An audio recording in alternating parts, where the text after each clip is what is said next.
Channel को subscribe करें, video को लाइक करें। बिस्मिल्लाहिर्रहमानिर्रहीम।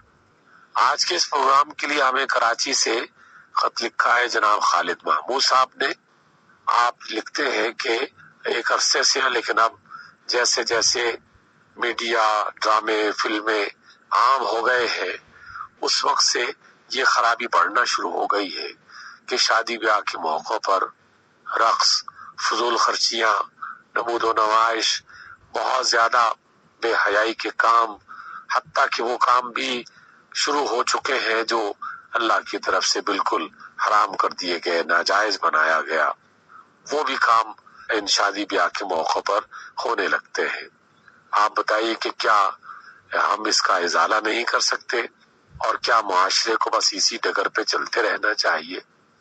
जनाब खालिद महमूद साहब, ये बात दुरुस्त है कि इस तरह की खराबियां मौजूद तो पहले भी थी, लेकिन निस्बतन महदूद पैमाने तक थी। न लोगों के पास इतने वसाइल थे, न लोगों को इतने तरीके आते थे। जो चंद एक छोटी मोटी खानदानी जो है वो खुशियां मनाने के तरीके या उसकी सूरतें हुआ करती थी, वो महदूद घरानों और महदूद खानदानों तक ही रहती थी।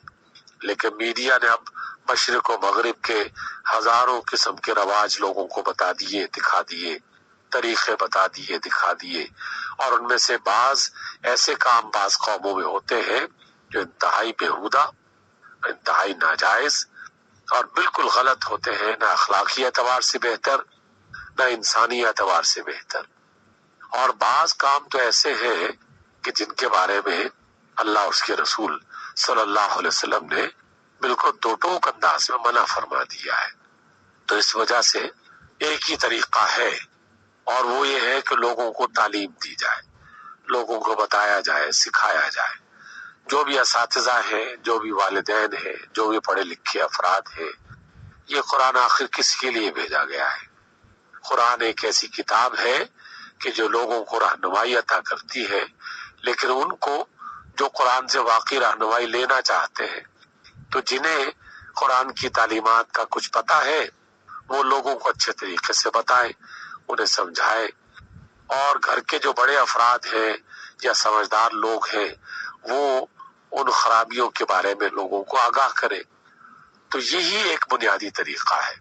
अलबत्ता अगर कोई इस्लामी रियासत है, कोई मुसलमान मुल्क है, तो किसी ऐसे काम को बाकायदा कानून के जरिए से भी वो रोक सकते हैं।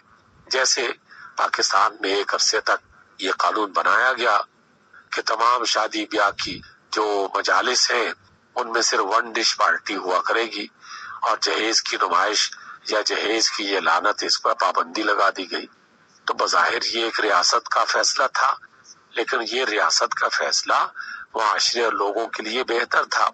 इसकी वजह से बहुत सारे गरीब, नादार, जिनके पास माल दौलत की कमी थी, वो इसमें आसानियां उन्होंने महसूस की, और बहुत कम खर्च पर लोगों ने अपने घरों में शादियां रचाई भी, और वो खानदान आबाद भी हुए। वो घराने अब तक आबाद है, कोई मुश्किल पेश नहीं आई। ये दरहकीकत शैतान है जो इंसानी जहनों में इस तरह की खुराफात पैदा करता रहता है। थोड़े से वक्त के लिए अय्याशी और खुशी के ऐसे रास्ते बताता है कि जिसमें एक वक्त के बाद हलाल और हराम का इम्तियाज खत्म हो जाता है। उसमें नमूदो नमाइश भी होती है, फजूल खर्ची भी होती है, बदकारियां भी होना शुरू हो जाती है, शराब नोशी भी शुरू हो जाती है, रक्स और इससे मिलते जुलते तमाम लवाजमात वो भी सामने आने लगते हैं। तो गोया एक खराबी से दूसरी खराबी और दूसरी से तीसरी खराबी जन्म लेती है, और ये एक सिलसिला आगे बढ़ने लगता है। जबकि निकाह एक ऐसी खूबसूरत, बावकार, इज्जतों को फरोग देने वाला अमल है कि जिसकी बिना पर एक खानदान की बुनियाद अच्छे अखलाक पर रखी जाती है।